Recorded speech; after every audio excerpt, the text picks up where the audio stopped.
Hello, and today in this video I'm going to be showing you how to restring the guitar and sort of clean it up and sort of give over some maintenance. So to start off with, obviously you're going to want to take off the old strings. So we're doing that is I'm going to get my string winder and I'm just going to unwind the strings like that, being careful to loosen it and not tighten it. So what I like to do with these strings, this is on a Gibson style guitar. This is a Les Paul Junior, and what I always like to do is I like to get the strings quite loose and then just with a cutter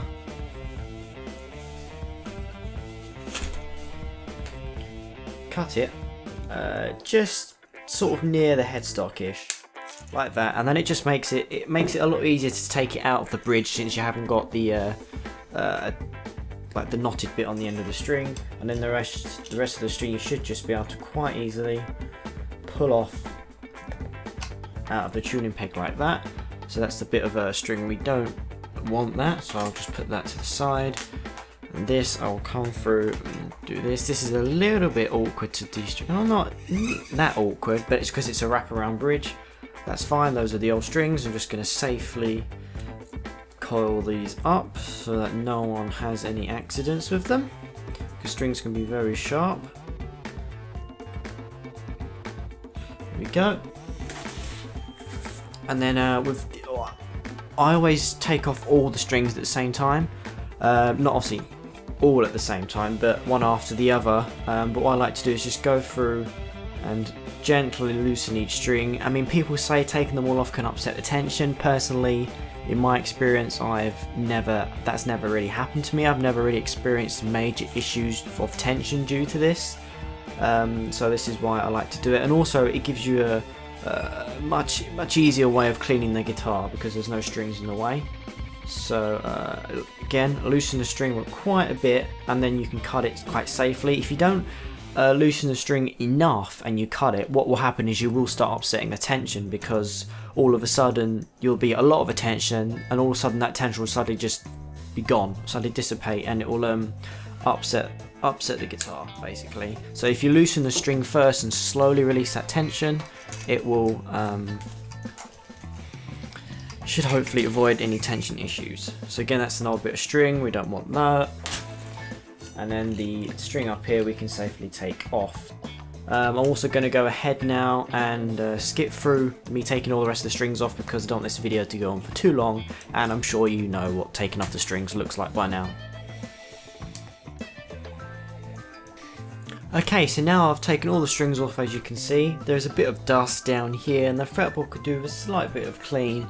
So what I'm just going to do is get some GHS fast fret, go around on the fretboard of this. This is very good for cleaning, and it also comes with a little microfiber cloth we can use to get rid of all the dust. So go ahead, simply just apply this on here. You may not necessarily be able to see it in the video, but I can see that this the fretboard is now a lot darker, and you can see it a lot clearer, because that's just all the liquid and the solution in this fast fret. It just cleans it. So just go ahead, and I'm going to apply this on all the frets, not too much. Now when you're cleaning the frets with the fast fret as well, it's also a good idea just to, as you're going along, clean the fret wire as well, just to get any sort of dirt or any bits of skin or anything that may be on the fret wire. So I've done that now, and whilst I'm leaving that to soaking and do its magic, I'm just going to go ahead and get my microfiber cloth and just give the guitar a little good clean over.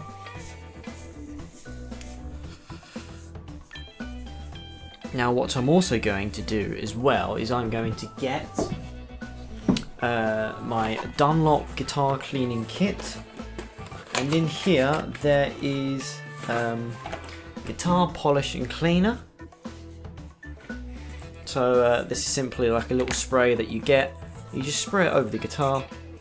Very light misting, you don't need too much, otherwise you'll end up with a film left on the guitar, and you can see all the smudges in the sun or in the light. So then with the microfiber cloth, just go ahead and I'm just going to wipe this over the guitar. Trying to get it as clean out as possible and as evenly spread.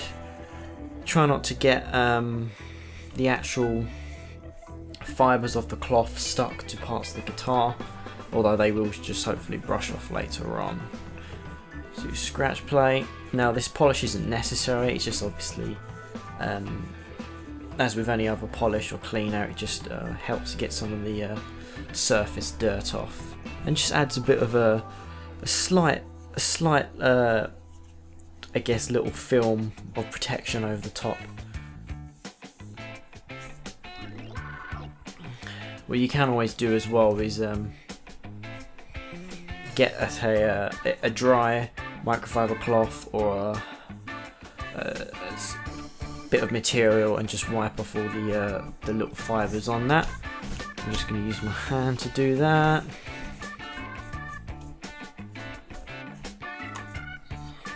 Okay, so now I've cleaned the guitar. I've go ahead and I'm going to restring it.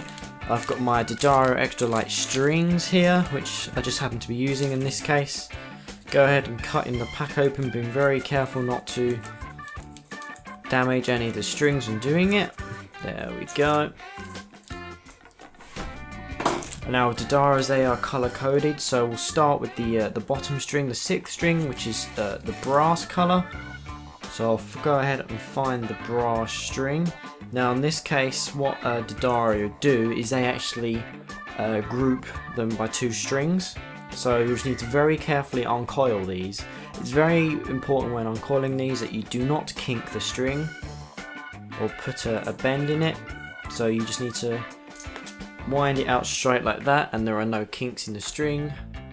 The A string I'm going to put down ready for in a minute. Now this wraparound style guitar, all it simply means, instead of threading it through this way or up through the bottom and then down that way, it simply goes in that way, around over the bridge and then down this way.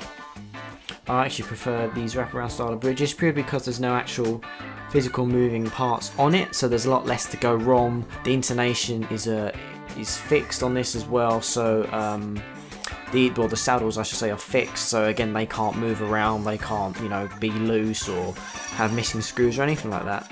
So go ahead, pulling that through, and then it's a case of pulling this over like that. Before I do that though, I'm going to make sure that the tuning peg hole, this is a little bit hard to see because it's black hardware on a black guitar, is going to make sure it's nice and straight with this guitar here, so that when I pull the string through, it doesn't actually bend it too early on. Go ahead and I can sit that down in through the hole there, pulling that through, making sure this doesn't get caught on anything because I don't want to bend it or snap it. Making sure that sits correctly, the ball end sits correctly in the bridge. That should also be pulled tight when the actual tuner starts getting wound up. Now what I'm going to do is go and get a pencil. Okay, so I've got my pencil. This just happens to be a repelling pencil, but if you use an ordinary pencil, make sure it's sharp and it's got a nice tip to it. And before I go ahead and actually pull the string tight and start stringing it up, I'm just going to get the pencil and I'm just going to colour in basically the slot in the nut. What you don't want to do is get chunks of graphite in there. You just want a nice powdered graphite in there, and what that will do is that will stop the string from sticking in the nut. So when you tune it up, not only is it going to stay in tune a lot better, but it's not going to suddenly stick and then all of a sudden just ping back into place because it's been stuck in the nut. So now I've done that, I'm going to pull this tight, and the amount of slack has always been something people have never been too sure of. But what I like to do is on the bass side have about 2 to 3 winds on the peg, and then on the treble side have 3 to 4 winds, and that will give enough stability as well as settling into tune nicely. So go ahead and grab it at the 1st fret on the bass side, so this is the 6th, 5th and the 4th string. pull it back 1 fret, and that will give you the correct amount of slack in there. You can also, if you want, use your hand vertically like that as a guide. So now I've done that, what I'm going to go ahead is I'm going to take the string here, and I'm going to make sure it's pulled tight against the tuner and just kink it round like that. So that will help, that will stop it from sliding back through the tuner. Then what I'm going to do is then take the string here, and I'm going to grab it and drive it around the peg like that and pull it tight. Now what this is going to do is when I wrap it up in a minute, is I'm going to wind it down the peg. It's always important you wind it down the peg. And what that will then do is this bit of string here, the end of it, is actually going to be sitting in between 2 layers of string, which is going to keep the pressure on that, which is going to lock it into place. So this is a locking method. Go ahead, get the string winder, and just before you do wind it though, it's always a good idea to pull this up like that, so that again that's now locked into place. I'm going to go ahead, making sure I've got pressure on the nut, and just pull tight against the tuner as I'm going to make sure it winds down the post like that.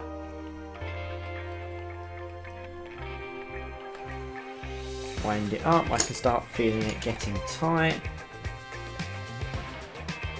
Now just before I wind it all the way, I'm just going to make sure it's sitting both in the bridge and the nut correctly, which it is, so I can go ahead and now pull it tight, and that should be under its own tension now. I should just be able to take this away.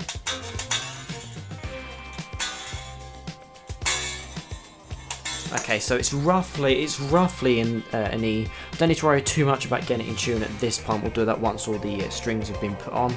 So that's now in the bridge correctly, that's sitting in the correct place, in the nut correctly. And you can see there are 2 and a bit winds, but 2 full winds on the peg, which is ideal, and I can go ahead and safely cut here.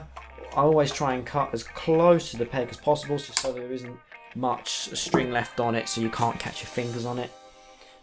There we go, and also because we've pulled that up, that does also help you stop from catching fingers on it. So once you put that string in place, you just want to give it a snug little pull at each point on the guitar, and that will just help it settle into place, and you'll notice it's already dropped down several semitones. Okay, so now that I've strung this low E, I'm going to go ahead and string all the other strings apart from the high E, and then just show you how to do the treble side, because I don't want this video to go on for too long. And it's pretty much the same with each string apart from the treble side, which is slightly different, which is what I'll show you. So as you can see now, I've gone ahead and strung all the other strings. I'm just going to show you the high E now. So I've got my high E string. I'm going to once again make sure the tuning peg is lined up straight with the guitar. There we go. Go ahead and thread this through the bridge. These strings can be a little bit trickier, the treble ones, because they're so thin, and because they're not wound, they don't have much grip either. Once again, put in the graphite in the nut. The only difference with the treble strings compared to the bass strings is how you wind it and the amount of winds. So like I said earlier, on the treble side you want ideally about 3 to 4 winds on a tuning peg. Then this time, to get the right amount of tension, what we do is we pull it back 1.5 frets instead of the 1 fret. So once again, make a kink in the string there so that doesn't come out. And this time what I'm actually going to do is I am going to take the string and wind it around the other way, and I'm going to wrap it around twice. So the idea is the string crosses over itself and creates a stronger wind. Now these ones can be a little bit tricky to wind because it's on the other side of the headstock, so I'm going to hold it with the other hand and start winding it up again, making sure it winds down, pulling that up there so that stays out of the way, winding round. I can start feeling that tension coming in now. Keep winding, keep winding, keep winding. There should be enough tension now to hold that in place.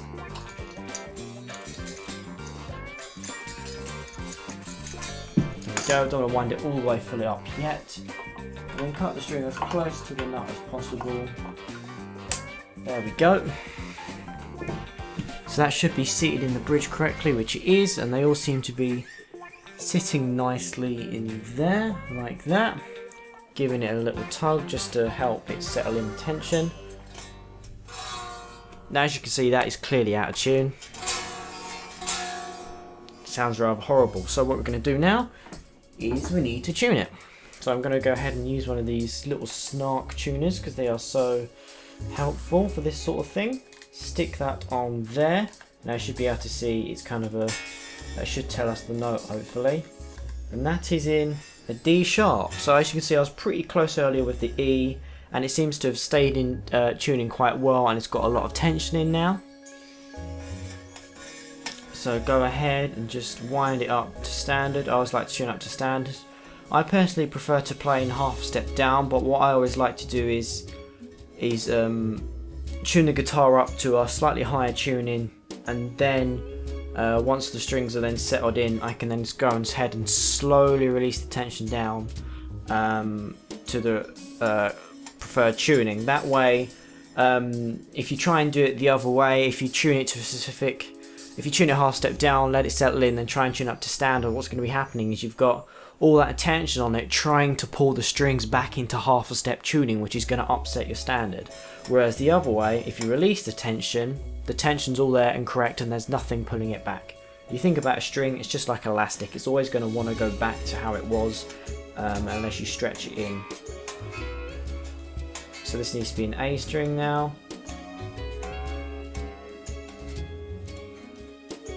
Again, I always like to help.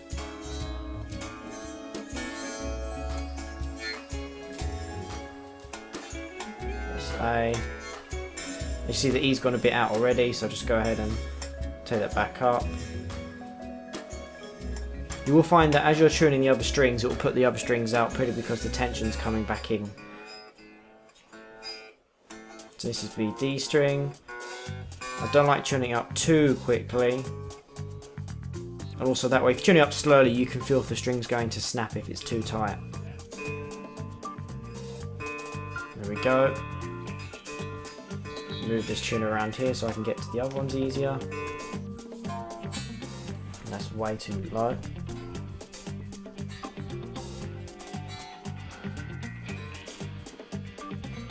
F, F sharp, G. A little bit higher up. Okay, now the B string. That's a whole octave down, so it needs to come all the way up. I'm doing it too tight. F sharp, G, A,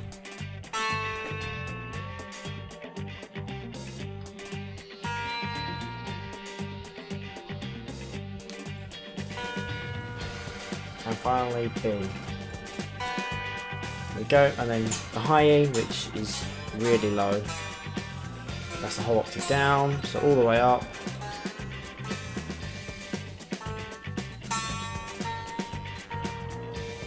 Sometimes what I like to do though is, if I feel like it's going too high or too tight, if I hold the string very carefully, so that way I can feel if it is about to snap, or if it does snap, it doesn't just ping everywhere.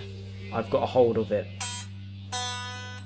To B, C, this is a bit I always hate, is going up really, really high.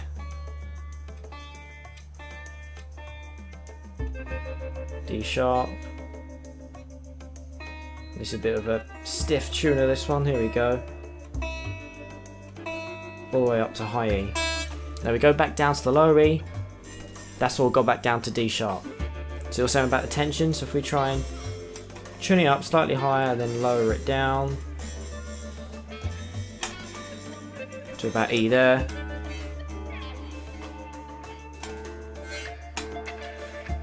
Yeah, to D, which is actually not too far out. G. There we go. B to E. There you go, back in tune. So that is how you restring, clean the guitar and tune it back up.